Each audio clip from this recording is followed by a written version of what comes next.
ఎట్టుంది ఇప్పుడు ప్రజెంట్ ఉండే వైసీపీ ప్రభుత్వం మీద ఒపీనియన్ ఏంది మీది? చాలా దారుణంగా ఉంది బ్రదర్. ఓకే. చాలా అంటే చాలా దారుణంగా ఉంది. ఏమండి అభివృద్ధి ఏమి ఉండదు. పథకాలు అయితే ఇస్తున్నారు కదా అందరికి.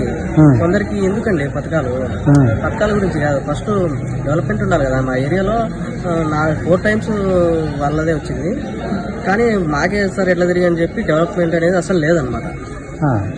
కావాలని చేయట్లేదు. ఎలాగైతే మాకేస్తారు ఓట్లు, మేమే వస్తాం మళ్ళీ అనే ధీమా వాళ్ళలో ఉంది కాబట్టి డెవలప్మెంట్ అనేది చేయలేదు.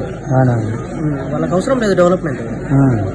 ఇప్పుడు ఎన్డీఏ కూటమి అలయన్స్ కూటమి అభ్యర్థిగా మన బొజ్జరాజన్ గారు ఈసారి పోటీలో ఉన్నారు. అతని మీద మీకు ఒపీనియన్ ఉంది?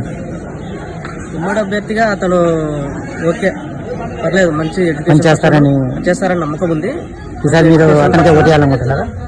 ఖచ్చితంగా అతనికే ఓటేస్తామండి. వైసీపీకి ఆపోజిట్ గా ఎవరున్నా ఓటేయాలనే ఉంది మాకు. ఎందుకంటే వాళ్ళకి నాకు నచ్చడం లేదు అసలు. ఎప్పుడెప్పుడు వాళ్ళకి ప్రభుత్వం పోతుందా అనుకుంటాను.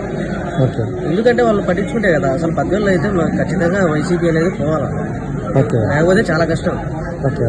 వాళ్ళు ఎలాంటి డెవలప్మెంట్ కానీ ఎలాంటి పనులు అసలు వాళ్ళ దగ్గరికి పోయినా చేయట్లేదండి, అసలు పలకడం లేదు.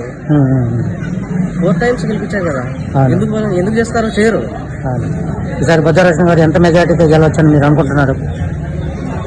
ఒక 25,000, 25,000, 30.